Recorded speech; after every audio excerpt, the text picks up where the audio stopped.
Welcome, supers, to Marvel Snap, Marvel's take on the collectible card game genre.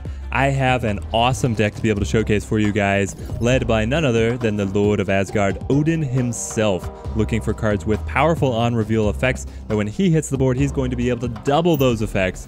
I've been loving this game. We'll dig into the tech of the deck in a second. Let's hit the boards and showcase what the deck is able to do. If you want to jump around in the video or see the deep dive into the deck list, you can check the timestamps down below. I've also got the deck list posted ahead. It's not going to have any of the descriptions of the cards, but will help you keep up with what is in the deck right now. If you're familiar with collectible card games, then Marvel Snap is going to look very familiar to you as well. This is our energy. Cards have a cost in the top left-hand corner and a power in the top right-hand corner. We play them to 3 locations. We have to get more power than our opponent in 2 out of the 3. Let's see. The big house. The big house. You can only play small cards to the big house. We'll play Quicksilver out as our opener. He has no ability. Just a guaranteed 1-drop for us. All of these locations are random. There's a huge number throughout the game, and they're all going to have a different effect. The Crimson Cosmos, so the exact opposite of the big house. 1, 2, and 3 cost cards cannot be played here. Only the big boys. Let's put... Medusa would have loved to go in the middle. She's able to get a buff if she's in the middle zone. We'll play her down to the big house. They play Angel. Angel, a weak card himself, but he's able to come out of the deck for free if one of your cards is destroyed. Dream Dimension on turn 5, cards cost 1 more. I don't like seeing that, I'll be honest. But we know we have Odin in hand, and we just drew, or we've already had her, but we want to play Ironheart here. Ironheart, one of the best cards to synergize with Odin. Wondering if I want to play... No, I don't play her to the big house, because then Odin cannot follow up. So we play to Dream Dimension. End turn. He plays Hawkeye. And our opponent just snapped, which is the titular mechanic that the game is drawing its name from.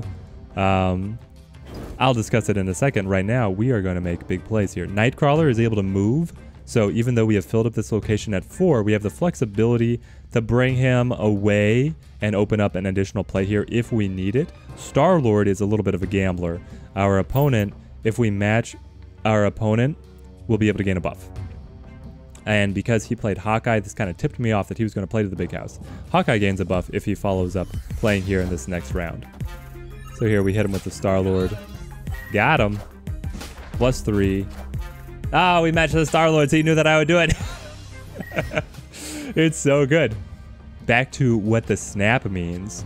The snap means that we are doubling down what we are playing for. Yeah, let's go into Dream Dimension.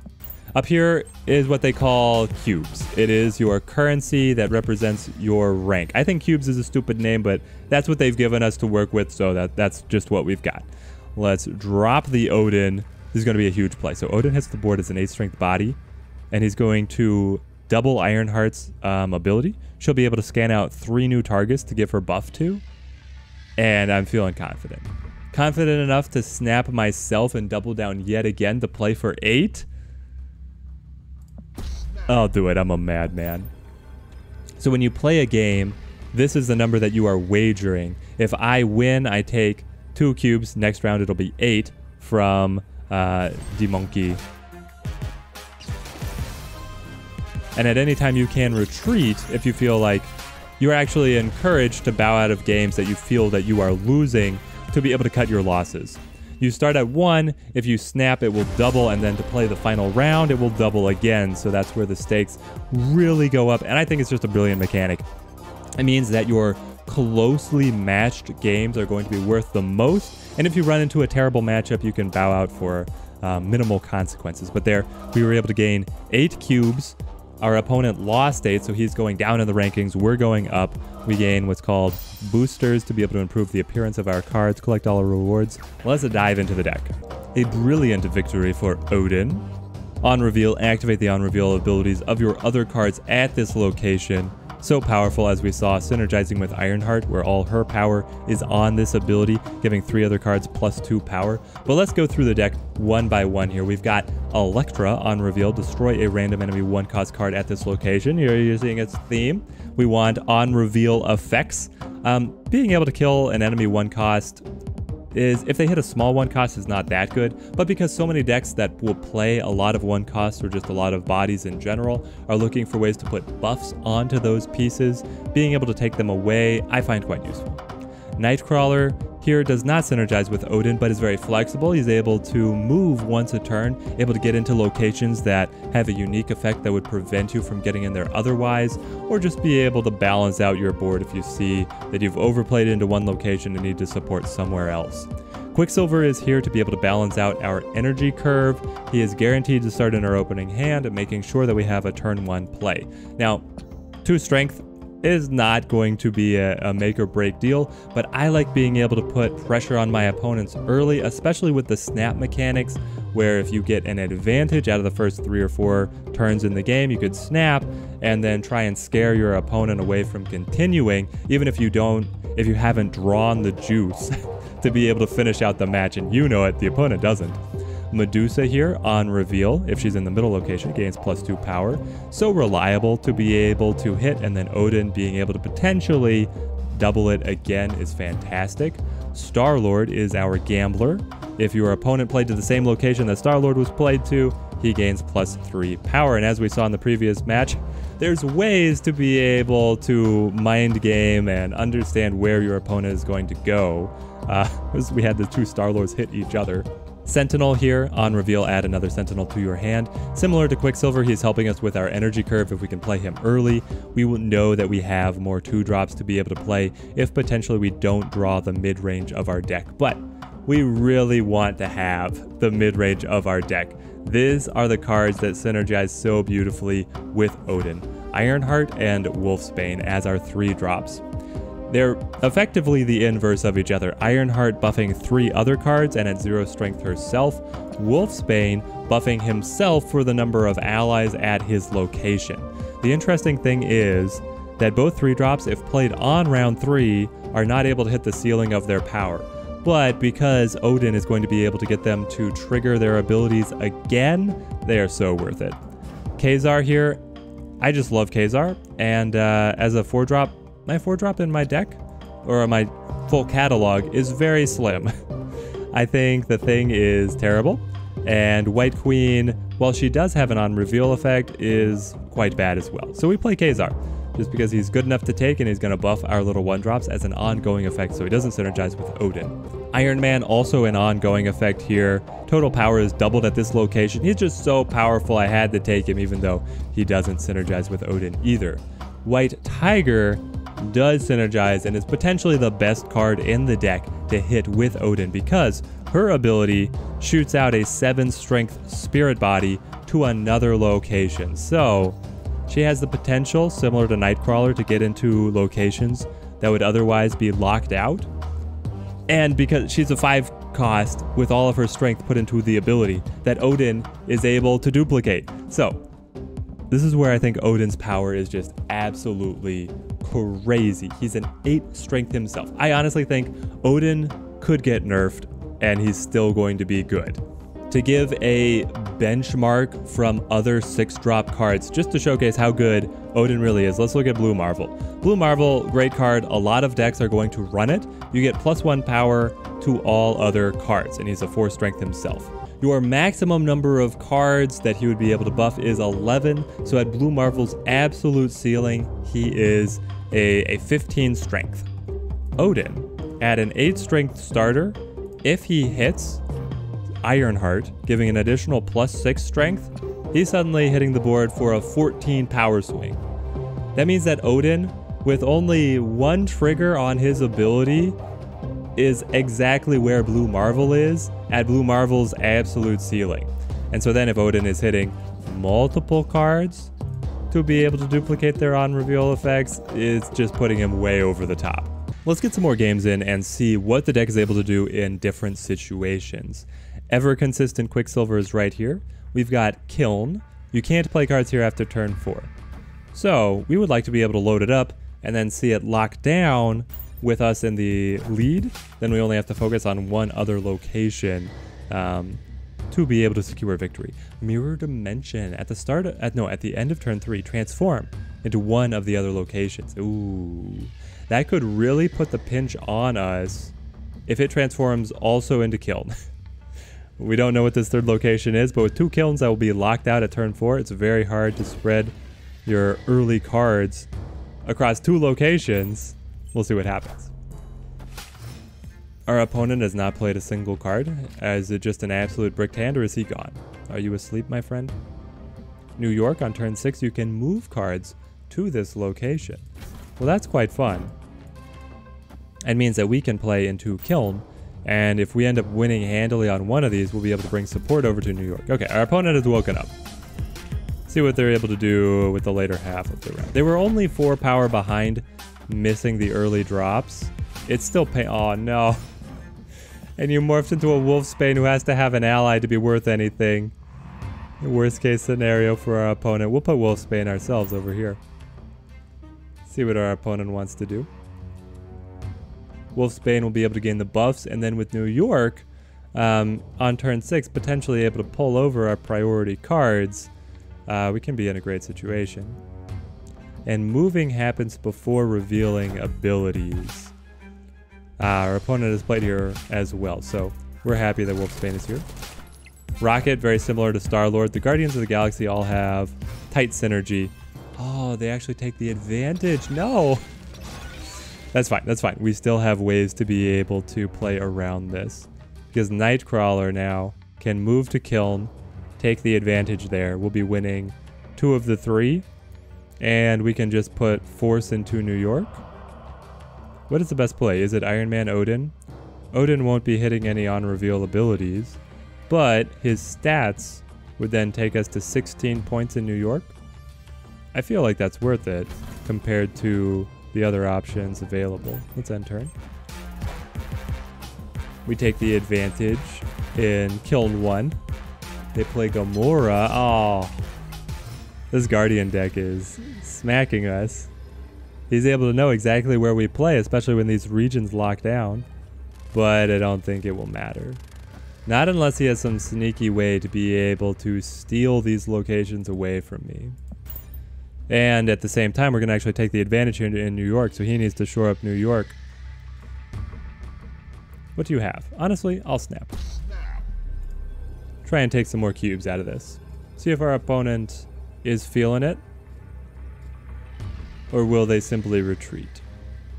Because of the way the Kilns worked out and they were missing their early drops, while they had some very powerful plays afterward, scoring the Rocket and the Gamora, I think it's too much for them to be able to make up. There is a turn counter here. It's kind of hidden on the, you can see a bar progressing, waiting final turn. As our opponent puzzles out if they're able to make it. They think they can make it. They have surrendered. Oh, what a play! New York able to swing the power over and then understanding that Ironheart would neutralize. Oh, but Odin is just a big enough body with Iron Man's help to win New York by 1 point. So a tie, a win, and a win. Sweeping victory. If our opponent had had the 1 or 2 drops, I think we would have been toasted. By Dream is here. Hopefully a powerful opponent. Hopefully you have curved out your deck a little bit better. Grand Central. At the end of turn 5, put a card from each player's hand here. Oh, I always clench a little when I see these high RNG locations because I've been screwed over by them so many times. It could very well pull a 1-drop for us and a 6-drop for our opponent. Strange Academy.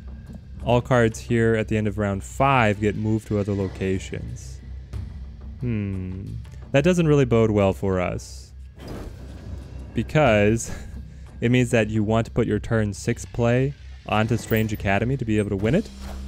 And we would like to play Odin on a location with some of our other cards to gain a greater benefit. They play Medusa. Going up to 4. Great play for them. Savage Land spitting out the Raptors. Just extra little bodies you can potentially manipulate. We will put I'll put the Sentinel here in Strange Academy, and then we'll be able to duplicate, just keeping slots open at the other locations. They play Groot. So Groot, similar to all the other Guardians that we've been seeing, will gain power if we had played to the same location. Alright, we've got White Tiger Odin, which is one of the combos we'd called out being incredibly powerful for us. We do have to be mindful of the cards getting moved around from Strange Academy. Is this going to throw us all off? I think it is. I think that the board is going to be completely locked out by turn 6. Is that true? I think that's what's going to happen. No! They play Kazar of their own. Very useful card right now with the Raptors counting as 1-cost bodies to be able to buff. Alright. So, this Sentinel is going to go somewhere. And then, what's at the end of round 5? No! No, not like this. We could forego White Tiger to be able to guarantee a useful Odin play. But that's giving up, it feels like, a lot of power. It also becomes a coin flip on if Sentinel goes to the right spot or not. So I think we want just as much power as possible on the board. And that's White Tiger. And then we can still throw Odin to Strange Academy, hoping that our opponent does not have something over an 8-drop. I don't want to snap. I'm not confident. We're tied, losing, winning, and then the way that our board has been filled up with smaller cards is actually going to hurt us. Our opponent is snapping. I am still going to play it through. I'm not going to be scared off. But if our opponent is sitting on a very powerful 6-drop that he knows can swoop in and take Strange Academy, it's going to be bad news. There's Ant-Man. Squirrel Girl, so just enormous spam. Star-Lord. Grand Central grabs the free plays. You grab their blue Marvel. Oh, we got Iron Man. Oh, okay. Location is full. Oh, wow. All right. So, what is the best play? We have the advantage in Savage Land by 1, and we have advantage in Grand Central by 5. These are both full. We don't know what our opponent has to be able to influence them. He was counting on Blue Marvel playing this turn, but he got it for free. We could play Odin, but White Tiger has to go to a new location, so she won't be able to do anything. I feel like it's actually going to be better to just not play Odin. I don't think I've ever said those words before, but we're not going to play Odin. We're going to drop Sentinel. Ironheart will be able to distribute the buffs potentially, unless he has something sneaky to play in here to buff them. Hopefully Ironheart hits on this location to shore up our advantage. What do you have? It has to be a support card. Is it somebody to reach over and hit Savage Land? We got +2 to Savage Land. And here Electra is able to kill Ant-Man. You had an Iron Man. Victory! Even though Odin doesn't hit the board, we're too much. I love it. Let's do one more here, up against Wolfsbane. I love the name. Sinister London. When you play a card here, add a copy to another location. One of the most game-changing locations in the game. Do I play Nightcrawler? It's going to add the duplicate, but then I can move Nightcrawler away. Effectively, the allure of Sinister London is to start playing there right away to gain an early advantage. But really, you want your most powerful cards going there, 4 of them, because that will fill it up, but then they'll be duplicated across the rest of the map. Let's go with Sentinel, just to the new spot. And we played Nightcrawler here because we were able to get him duplicated, but then we'll be able to move him out of the way to play our more powerful cards. Starting here, certainly with Ironheart. Space Throne, only one card can be played here. What? Okay. Well, Sinister London now is going to absolutely max out our board. Our opponent is still not played. He's got a 3-drop finally. We gain the buffs. We scan across. He's got a bishop.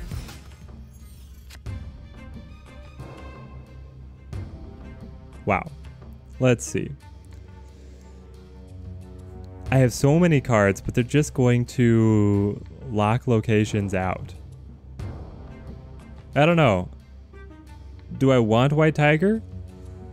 I almost want to just pass this round rather than playing more little bodies and see what we draw.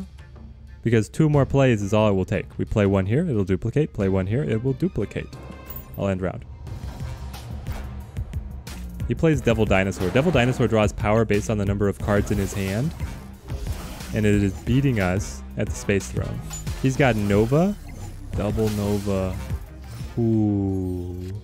So Nova is going to gain strength, give a buff to everybody else if he's destroyed. But are you going to be able to destroy him? We have to play something because we've not drawn any of the upper edge of our deck. Our opponent is snapping. He's probably sitting pretty with some 5 and 6 drops, and we've got 2s. White Tiger normally amazing, but we don't have the board space to be able to make her work. Medusa is actually our better play, and then we hope that we draw Odin. If we draw Odin, we can save everything, but this is going to be insane. Alright, Carnage eats everything, buffs himself for it. Nova being destroyed buffs everything else. Carnage gets duplicated, does the exact same thing at Hellfire Club, and here comes yet another Cable. No, he already had Cable. Who did Carnage eat? So Cable is going to draw from our deck. So now he's got a hand full of cards. Maybe he even stole our Odin.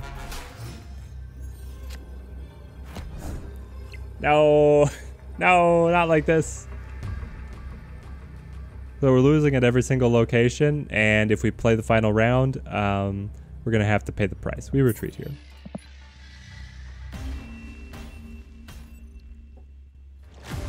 Well, there we go. We escaped. I think that's always the best choice in that situation. With the way the locations worked out, our opponent not playing early was an enormous advantage to him. I think I said the previous match it was going to be our last one, but let's do another. I'm just loving slamming this deck. Quicksilver going to center. This location is going to put rocks into our deck, which are 1 mana, 0 strength, so they're just duds. We don't want to play there if we can avoid it. Ooh, your Electra is able to kill my Quicksilver. Nowhere. When you play a card here, destroy it. What? Okay. Interesting, to say the least. I'll play Medusa over here. Now, I believe its on reveal effect will trigger and then it will be destroyed, which means that I could play my Electra against his, destroy his Electra, and then have mine destroyed, and it'll be a tie in nowhere. Elysium, decreasing the cost of our cards. So now it's a free play to be able to do so. So I will take that. The Sentinel here, I think that we play into Elysium. We have Odin, we have Iron Man. Iron Man potentially going to shore up Elysium, and then looking to find cards that will work with Odin. Oh, yeah, Mr. Fantastic, no! Mr. Fantastic is able to reach over and support nowhere. Meaning that our play is not going to help us. He's also got Nightcrawler who can move across. Yeah, he's going to be able to win nowhere quite handily. They played Lady Sif. Lady Sif destroyed Swordmaster, trying to keep up with his play. Things are happening quite fast. Okay. Our opponent has snapped. This is understandable. He is winning across the board. But I feel like the high end of our deck is very well positioned here. We can double this up. Iron Man shows. Takes the advantage. Our opponent didn't play. My friend, you have snapped, but you are not going to play. let's put... I mean, Nightcrawler is free. I know that I could play Odin now ahead of the curve, but I need him to hit some key buffs for it to be worth it. So I think it is Ironheart, Nightcrawler, Sentinel. And then Nightcrawler is going to move to nowhere to neutralize that. Well, and also force him. It will neutralize it until he brings his own Nightcrawler across. He can still win nowhere, but I want to match his Nightcrawler to draw it across, giving me the chance to be able to win Elysium and Letugilia? I don't know how to say any of these locations. Some of them can be quite the tongue twister. We play Ironheart, get the buffs all onto the Iron Man improved location. Nightcrawler arrives.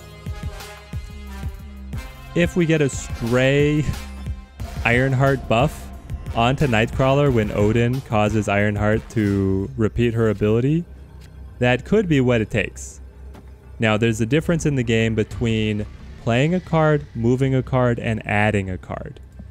So playing a card is specifically straight from our hand. Here we are moving a card, which will not be destroyed by nowhere. Let's play Sentinel, Odin, and... do I do the rock? It's just a joke. I was wondering, the rock would influence the odds of Ironheart's buff landing at that location versus another one. So there was a world where it would matter. Oh no. Enchantress neutralizes Iron Man. She's able to cancel ongoing abilities. And then they move Nightcrawler across to be able to take the lead in nowhere. Odin hits. Come on, Ironheart. I believe. Yes! And then flip the rock. Flip the rock. He's gonna have to process all the rocks into our deck. But we got it. Fantastic. Oh, what a game. Losing nowhere. And then the neutralizing Iron Man made me very worried. We had to get the Ironheart buff across, but Odin was able to bring it together. I hope you guys enjoyed looking at the deck. I still can't get over how powerful this deck is, especially for being effectively all cards that you were able to get so early in your collection. And now for our giveaway. I hope you guys have left a like on the video. Every single person who leaves a like down below will be receiving in their Marvel Snap account for free an alternate art version of Odin drawn by artificial intelligence. Would you just look at him? He's glorious. This one's actually not that bad. I'm trying to decide which one my favorite is. It might actually be this one.